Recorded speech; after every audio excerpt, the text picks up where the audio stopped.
నమస్తే, welcome to iDream. నేను మీ Madhuri. Professor Jayashankar agriculture యూనివర్సిటీలో చదివి వ్యవసాయ శాస్త్రవేత్తగా పనిచేసిన అశ్విని మృతిపై యూనివర్సిటీ విద్యార్థులు మౌనం పాటించి నివాళులు అర్పించారు. ఆమె మరణవార్త తెలియగానే ఆ కుటుంబాన్ని సీఎం రేవంత్ రెడ్డి పరామర్శించారు. ప్రొఫెసర్ అశ్విని మృతికి సీఎం రేవంత్ రెడ్డి నివాళులు అర్పించడాన్ని విద్యార్థి జేఏసీ నేతలు స్వాగతించారు. ప్రొఫెసర్ అశ్విని చేసిన కృషిని సీఎం కొనియాడారని జేఏసీ నాయకులు డాక్టర్ కాటం శ్రీధర్ అన్నారు.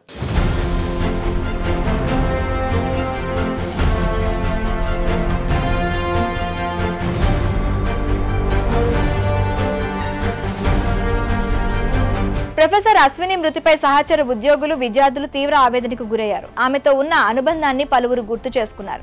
జూనియర్ స్టూడెంట్స్ మాట్లాడుతూ రైతు కుటుంబం నుంచి వచ్చిన ఆమె ఎందరికో ఆదర్శప్రాయమన్నారు. అగ్రికల్చర్ యూనివర్సిటీలో చదివి పీజీ, పీహెచ్డీ చేసి ఆమె బంగారు పతకాలు సాధించి ఈ రోజు ఎందరో విద్యార్థులకు ఆదర్శంగా నిలిచారన్నారు.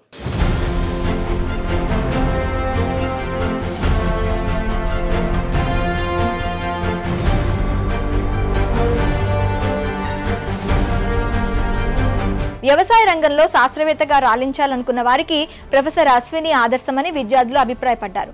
ఆమె విద్యాభ్యాసం, వృత్తిలో రాణించిన తీరు అందరికీ స్ఫూర్తిదాయకమని విద్యార్థులు అన్నారు. భావితరాలకు ఓ దిక్సూచిగా నిలిచిన ఆమె ఈ రోజు మన మధ్య లేకపోవడం బాధాకరమన్నారు. వరదల వల్ల జరిగిన ఒక అనుకోని సంఘటన వల్ల తను మనకు లేకుండా పోవడం అనేది చాలా బాధాకరం. అశ్విని లాంటి వ్యవసాయ శాస్త్రవేత్త విద్యార్థిని భవిష్యత్తు తరాలు స్ఫూర్తిగా తీసుకోవాలంటే ఆమె పేరుతో యూనివర్సిటీలో మెరిట్ విద్యార్థులకు గోల్డ్ మెడల్స్ ఇవ్వాలని యూనివర్సిటీ అధికారులతో పాటు ప్రభుత్వానికి విజ్ఞప్తి చేస్తున్నారు.